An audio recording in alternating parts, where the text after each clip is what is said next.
ஒரு நபர் மேல அளவுக்கு அதிகமான அன்பு வச்சிருக்கிறீங்க அப்படின்ற ஒரு காரணத்துக்காக, அவங்க என்ன செஞ்சாலும், என்ன சொன்னாலும் அத அப்படியே நீங்க ஏத்துக்கணும் அப்படின்ற அவசியம் இல்ல.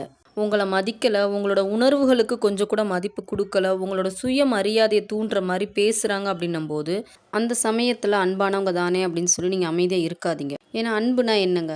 ஒருத்தர் இன்னொருத்தரோட உணர்வுகளுக்கு மதிப்பு குடுக்கணும், அவங்கள முழுசா நம்பணும், அவங்க மேல மரியாதை வைக்கணும். இது எல்லாமே 2 பக்கட்டுமே இருக்கணும். ஒரு நபர் மட்டுமே கொடுத்து இன்னொரு நபர் வாங்கிக்கிறாங்க அப்படின்னும்போது, அது உண்மையான அன்பு ஆகாது.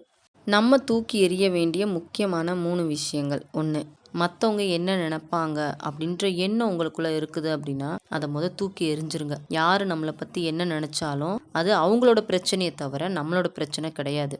2, அவங்க கிட்ட இருக்கிறது உங்ககிட்ட இல்ல அப்படின்னு உங்கள மத்தவங்களோட கம்பேர் பண்ணி பார்க்கக்கூடிய அந்த எண்ணம் உங்ககிட்ட இருந்துச்சுன்னா, அத தூக்கி எறிஞ்சிருங்க. 3, அடுத்தவங்க மேல அக்கறையா இருக்கிறது, ஓடி ஓடி உதவி செய்றது அப்படின்றதெல்லாம் நல்ல விஷயம் தான். ஆனா, மத்தவங்களுக்கு செய்றேன் அப்படின்ற பேர்ல உங்க மேல நீங்க அக்கறை எடுத்துக்காத பழக்கம் இருந்துச்சுன்னா, அத தூக்கி போடுங்க. நம்ம யாருக்கிட்டயுமே சொல்லக்கூடாத 5 விஷயங்கள். 1, நம்மளோட தோல்விகள யார்கிட்டயும் சொல்லக்கூடாது. நம்மளோட பலம் என்ன, பலவீனம் என்ன அப்படின்றத யார்கிட்டயும் சொல்லக்கூடாது. அடுத்து நம்ம என்ன செய்ய போறோம் அப்படின்னு நம்மளோட ஃபியூச்சருக்கான பிளான்ஸ் வச்சிருப்போம் இல்லையா? அத யார்கிட்டயும் சொல்லக்கூடாது. அது மட்டும் இல்லாம நம்மள பத்தியோ, இல்ல நமக்கானவங்கள பத்தியோ இருக்கக்கூடிய ஒரு ரகசியங்கள மத்தவங்க கிட்ட சொல்லக்கூடாது. அடுத்து முக்கியமானது, நம்மளோட வரவு செலவு என்ன அப்படின்றதையும் மத்தவங்க கிட்ட சொல்லக்கூடாது.